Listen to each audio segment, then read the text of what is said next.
খোঁজ নিয়ে দেখুন তার মেয়ের বিয়েতে নাকি ক্রমাগত 7 দিন ধরে 5 তারা হোটেল বুক ছিল, কার্যত পুরো হোটেলটাই বুক করে রেখেছিল। একটা মন্ত্রীর কত বেতন? পা থেকে মাথা পর্যন্ত পুরো সোনায় মোড়া।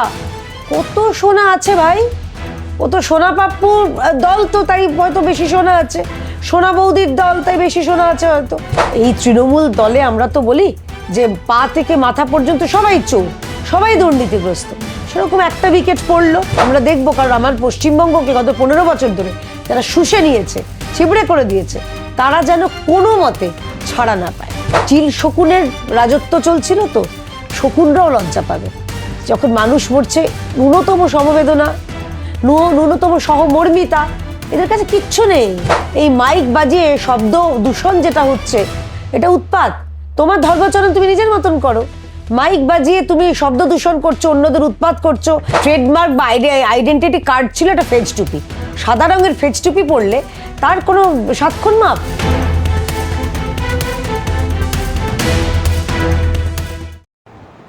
কেয়াদি, আপনাকে মাধ্যমে স্বাগত। ধন্যবাদ দিদি। পুর নিয়োগ দুর্নীতি মামলায় প্রাক্তন দমকল মন্ত্রী সুজিত বসু, ওনাকে গ্রেপ্তার করেছে ইডি।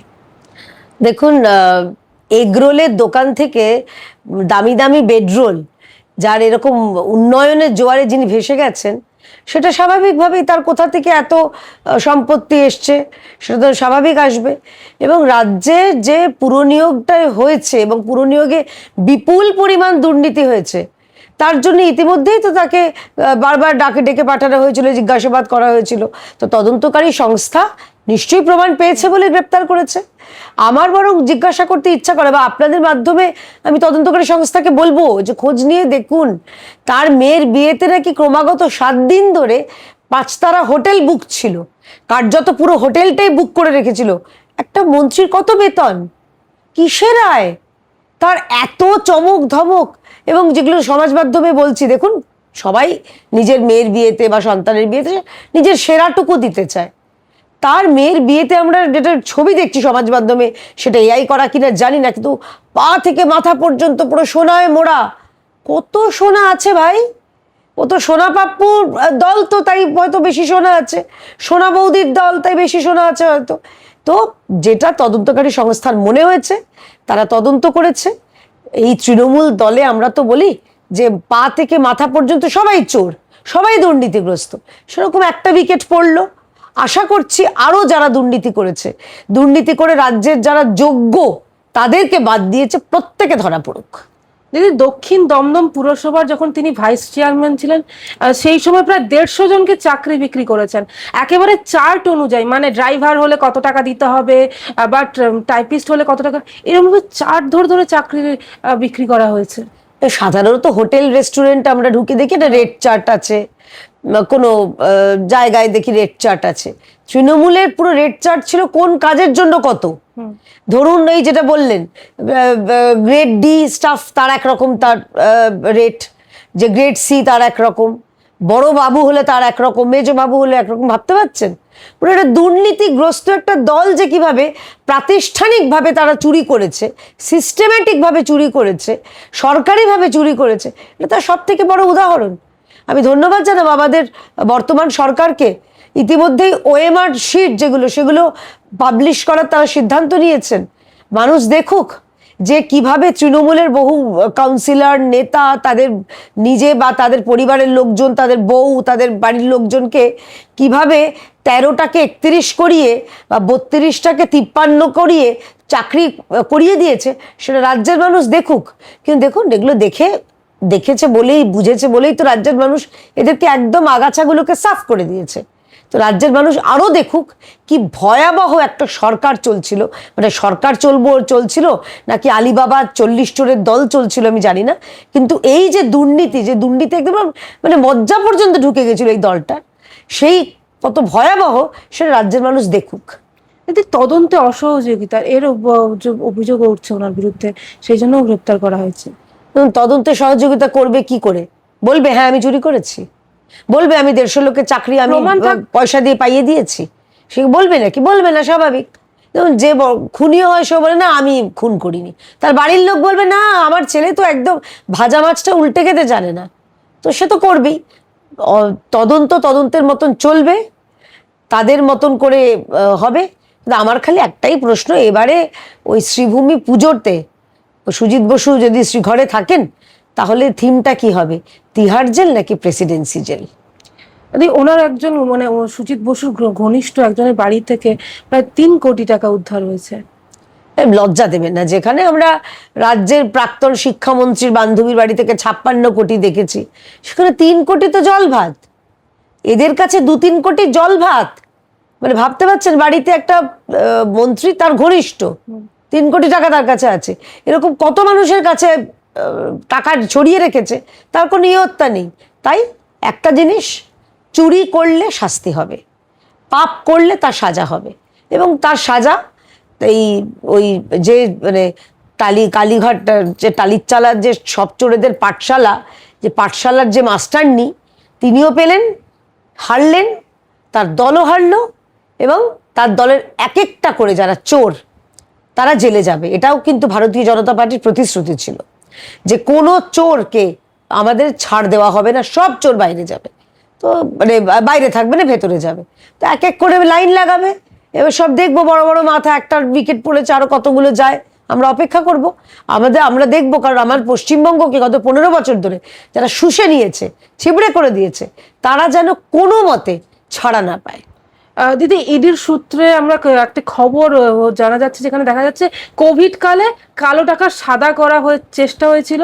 ওনার যে চাইনিজ রেস্টুরেন্ট রয়েছে সেখানে প্রায় 2 কোটি টাকা পড়েছিল, এবং পুরোটাই নাকি দুর্নীতির টাকা।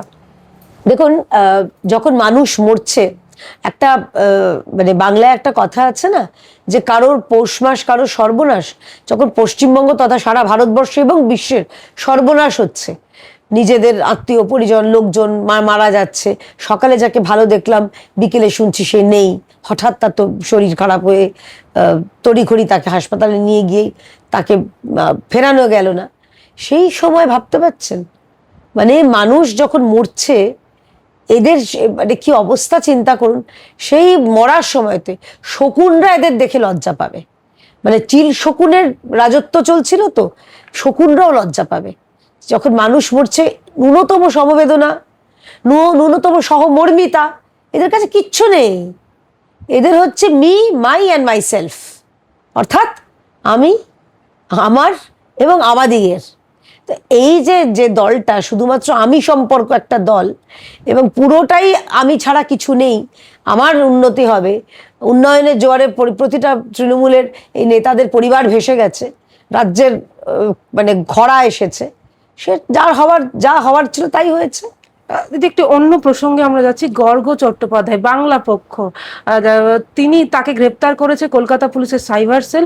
নির্বাচনের আগে তার বিরুদ্ধে প্ররোচনামূলক মন্তব্যের অভিযোগ ছিল, ইভিএম নিয়ে গুজব ছড়ানোর অভিযোগ ছিল।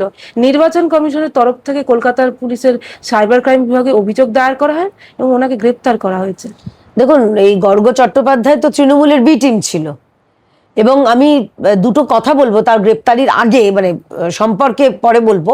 আমি দুটো কথা বলবো, মানে কত বড় এরা মানে হিপোক্রিট ছিল আপনি চিন্তা করে দেখুন, দ্বিচারিত ছিল এরা। বাংলা পক্ষ বা অবাঙালির বিরুদ্ধে তাদের কথা। আমাদের বিজেপির প্রার্থী সন্তোষ পাঠক চৌরঙ্গীর, তাঁর বিধানসভায় গিয়ে বাড়ি বাড়ি লিফলেট বিতরণ করে এসছে।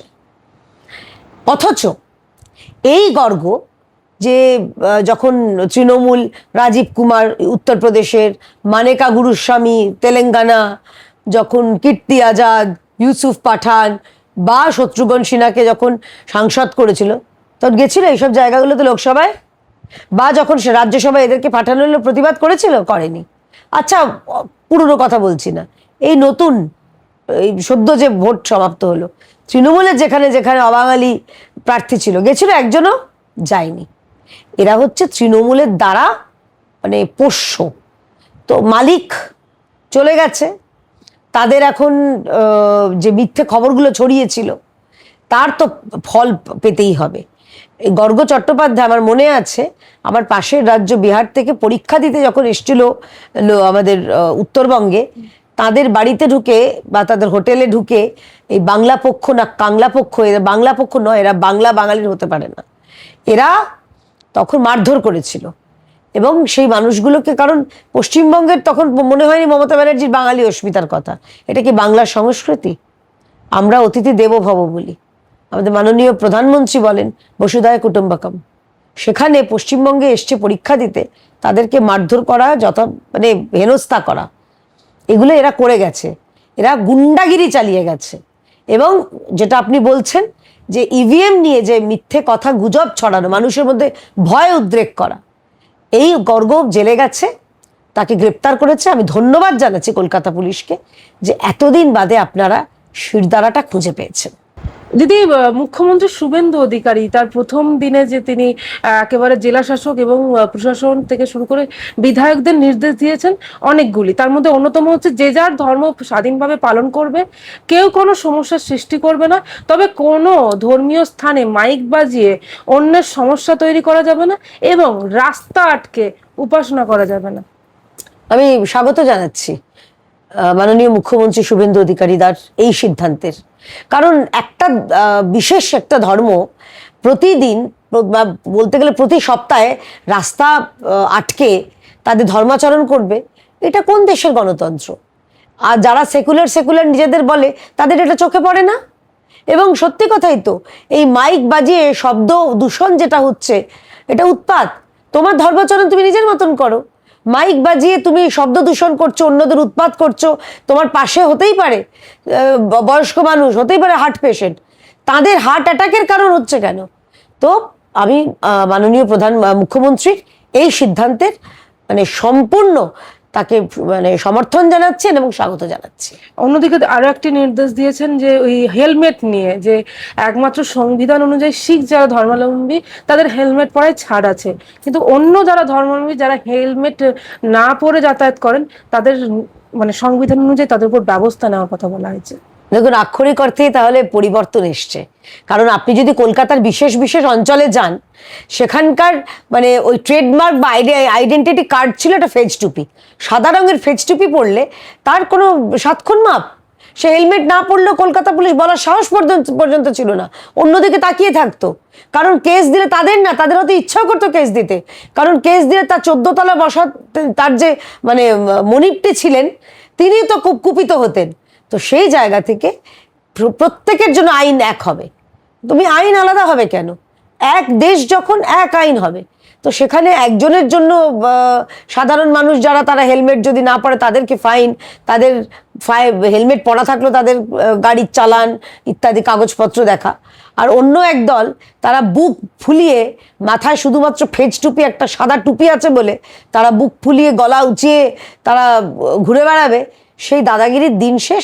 আইন সবার জন্য এক থাক, অর্থাৎ যেই হেলমেট পরবে না তাকেই কঠোর ট্রাফিক পুলিশ বা ট্রাফিক আইনের নিয়মে তার যে সাজা, সেটা সাজা হওয়া উচিত। এবং বিশেষ বিশেষ ক্ষেত্র যেমন দুর্গাপূজা, রমজান বা ঈদের সময় আইনি অনুমতি নিয়ে রাস্তায় উদযাপন করতে। ঠিক কথাই তো। দেখুন, রাস্তা যদি দখল করে, একটা বড় রাস্তা, ব্যস্ত রাস্তা যদি দখল করে সেখানে কোনো ধর্মাচরণ হয়, সেটা মানুষের অসুবিধা হয়। আর দুর্গাপুজো দেখুন, অধিকাংশ জায়গাতেই রাস্তা খুব কম, মানে পাড়ার ছোটখাটো, সেগুলো পাড়ার লোকেরাও খুশি হয় একটা পাড়াতে পুজো হচ্ছে। এবং আপনি লক্ষ্য করে দেখবেন, যেই রাস্তায় যে পুজোগুলি হয় সেখানেও কিন্তু গাড়ি চলাচলের ব্যবস্থা করে দেওয়া হয়।